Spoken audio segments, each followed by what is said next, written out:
Hello children, welcome to our next class in English. This is lesson number 6 from main course. The name of the lesson is This is Jody's Fawn. Now fawn means a young deer. Let's move on to have a sneak peek into the author's life. So here is the author, the woman, Marjorie Kinnan Rawlings, who was an American author who lived in rural Florida, villages of Florida, and she wrote novels which was based on village life and village settings. Her best work was The Yearling, and it is all about a boy who adopted an orphaned fawn. Now, orphaned means the person or the animal whose mother and father have died. So, the book Yearling is about a boy who adopted an orphan fawn. This book won the Pulitzer Prize for Fiction in 1939 and was later made into a movie of the same name. Now, let's move into our lesson. Now, Jody's father gets bitten by a rattlesnake. Jody's father was a forest officer, and while he was going on in his work, he accidentally gets bitten by a rattlesnake. So, what Jody's father does is, he immediately kills a doe and takes out the doe's heart and liver to suck out the poison from his body. Jody saw all this and he felt very bad because although the doe had saved his father's life by giving its life, but doe's young baby, the fawn, was all alone. Jody comes back to his home with his father. Let's see what happens next. As you all can see, Jody talks to Penny. Now, Penny is the name of the father. So the next day, Jody goes to his father and he keeps on telling his father that he is constantly thinking about the fawn because it is Jody's family, Jody's father who had killed the doe, and Jody feels it is his responsibility to rescue the fawn from in the dangerous village, in the dangerous forest, because in the forest there are so many wild animals and wild animals may kill the fawn, or the fawn may die out of hunger. So he says, he asks his father to allow him to go and bring the fawn home. Jody wanted to raise the fawn. Let's see what happens next. Penny gives his permission.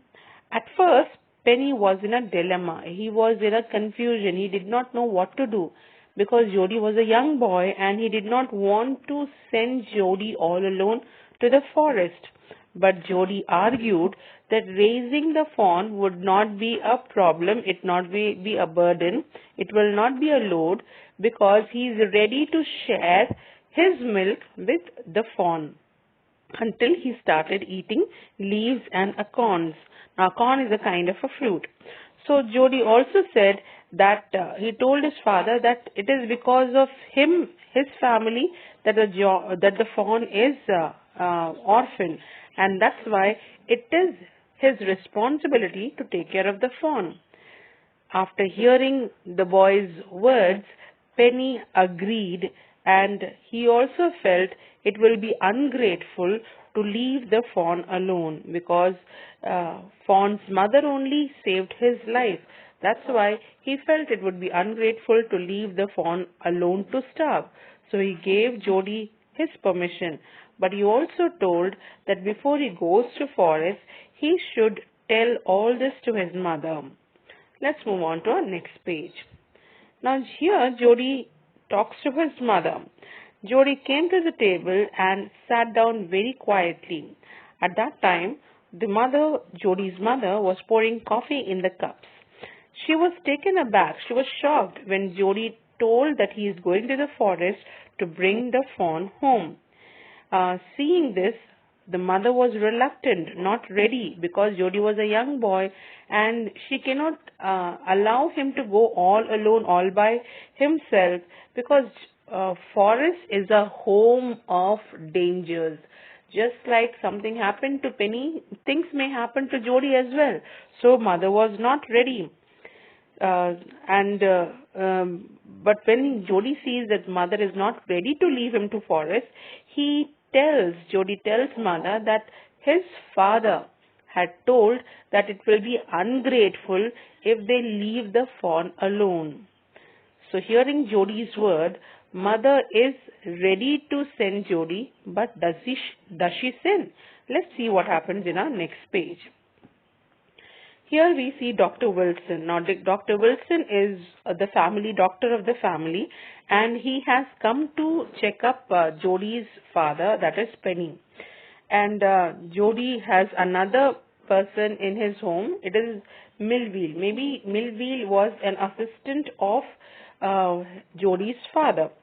So before the mother could grant the permission, Dr. Wilson, who was hearing all this thing, he immediately speaks up and he tells that in this world nothing comes free. If you have taken something, you should give something in back. Now it meant that since the doe's life was taken by Jody's father, it is Jody's responsibility to take care of the fawn. And here the price was that they can take care of the little fawn. Millville, who was listening to all this conversation, he offers Jody to take him on his horse to the forest. The mother was really very helpless. She did not know what to do, but then when she saw that Millville is ready to take Jody to the forest and maybe he will bring him back safely, so she allows and tells that she is going to give Jody's milk to the fawn and nothing else she will give for the fawn to have as food. Let's move on to our next page. Jody goes with Millville. Now, as we all can see here, there is the picture of a horse rider, right? So, in this picture, I could not get both the riders here, but Jody and Millville, they were on the horseback and they were going to the forest. Jody, before leaving, he tells his mother, Ma Baxter. So here we come to know the name of the mother, Ma Baxter, and he says that he would come before dinner. So anyhow, it is not going to get too late in the forest. He will come before evening. On the way, Millville asks Jody, how does he know that the fawn was a male? Because Jody kept on telling that I hope that he's all right. I hope he's not killed by anything. So Millville asks him, how are you sure that the fawn is a male and not a female? To this Jody replies that the spots on the male's body is on a straight line. If we see a fawn, the spots on his body will be in a straight line, whereas the spots on the female will be in a random order, not in a straight line. This indicated that the fawn was a male. Let's move on to our next page. Now, as soon as they reach the forest, Jody wants to be alone. But why? Once in the forest, Jody wanted Millville to go back because he wanted to look for the fawn all alone. Now, there are two reasons why Jody wanted Millville to turn back. Now, this is going to be one of the questions which is asked. There are two reasons why Jody did not want Millville. The first reason, Jody was not sure whether the fawn is alive in the forest because they had left the fawn the day before and the fawn either might have died out of hunger or the fawn might have been killed by a bigger animal. Anything would have happened. So if he doesn't find the fawn, he doesn't want to show how discouraged and demotivated he is after losing the forest. He did not want Millville to see the disappointment on his face, and that's why he wanted Millville to go. This is the first reason. The second reason was that even if the fawn was alive, the meeting between the fawn and Jody would be so lovely, so secret, so full of happiness that he did not want to share the happiness with anyone, and that's why he wanted Millville to leave him alone. Let's see what happens. Millville, when he hears that Jody wants him to go back, he is not ready to leave Jody all alone. But Jody tells that he's a grown-up boy and he can take care of himself and he knows how to come back.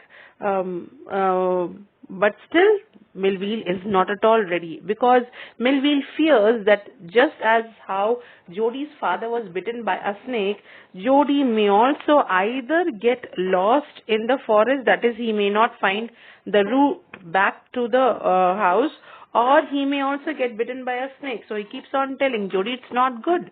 I shouldn't leave you. But Jody kept on insisting, and he promised Melville that he would take care of himself, and after giving him all the comfort, after Jody tells that he will be able to take care of himself, after promising him that he is going to take care of himself and he will come back home safely, he sends Melville back. Melville was not ready to go, but still, since he did not want to disappoint the boy, he leaves Jody in the forest and returns home. Now let's move on to our next page. So here is Jody finds the fawn. At first, when Jody was searching, he was not able to find the fawn. He sees the carcass of the doe. Now, what is the meaning of carcass? Carcass means the dead body. So he sees the dead body of the doe. The fawn was not near the dead body of the doe.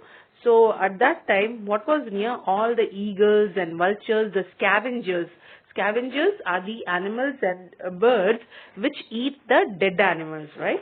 So the vultures and eagles were only near the doe's carcass, whereas the fawn was not found. He tries to look here and there. There were footprints of big cat. So he feared that the fawn might have been killed by a bigger animal, but he kept on searching. Suddenly he hears and sees some movement behind a bush. He goes near the bush and he is overjoyed to see his fawn alive. The fawn was a little shaky. It was very shocked, but it did not try to stand up or run away from that position. So this is how Jody found Jody found the fawn. The fawn was very terribly shocked and frightened because it did not know what is there, who is coming, whether the person who is coming near him is going to kill him or is going to take him away. What is going to happen? The fawn did not know. Let's see what happens next in the next page. Jody picks the fawn. Jody, in order to tell the fawn that he has come to take care of the fawn, he lays his hand on the fawn's soft neck. He was very happy to feel how soft the fawn was, and he lifted the fawn from the grass very softly. Here the word swan has come. Actually, it should be fawn. And Jody feared that the sight of its mother's carcass might agitate the fawn. So actually when they were coming out, he did not come by the same route because maybe if the fawn sees the dead body of his mother, he may feel bad or he may get frightened and try to run away. So Jody takes another route and avoids the mother's carcass. And he comes from another clearing and soon he finds a way back. He carried the fawn in his arms. Though the fawn was a little heavy, Jody was a young boy, but still somehow he managed to pick up the fawn in his arms and he started moving. Let's move on to our next page. Jody brings the fawn home. It was a long distance from that particular position in the forest to his home. He reached the place where the footpath led to his house, but still it was a long distance. He felt very tired, so he keeps the fawn down. The fawn started bleating because it was very hungry. He looked at Jody, thinking what Jody was about to do. But Jody again tried to calm the fawn by telling that he is ready to carry him once he catches his breath, that is, once he gets to breathe properly, as he was really very tired. Now, Jody had heard that if a person carries a fawn and after some time if he leaves the fawn and if he starts moving, the fawn will follow the person who had carried him. So he thought that the fawn will follow him. But the fawn did not move. So again Jody picked it up and he started carrying the fawn in his arms. Since the fawn was really very heavy for him, for a young boy like him, he again became tired and again he let him down. But at this second time, the fawn started following Jody. This is how Jody brought the fawn near the gate of his home. Sometimes he carried the fawn, and sometimes the fawn followed Jody. Let's see what happens next. Jody carries fawn to his father. So now Jody has accomplished a big task and he thought of showing the fawn to his father. So he takes the fawn and he goes to his father's room and he shows the fawn to his father.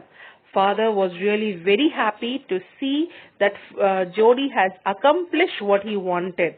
And he congratulates the boy and tells him that he should be really very sympathetic towards all the animals who help us, because every creation of God has a purpose and we need to take care of themselves as our own family. Let's move on to our next page.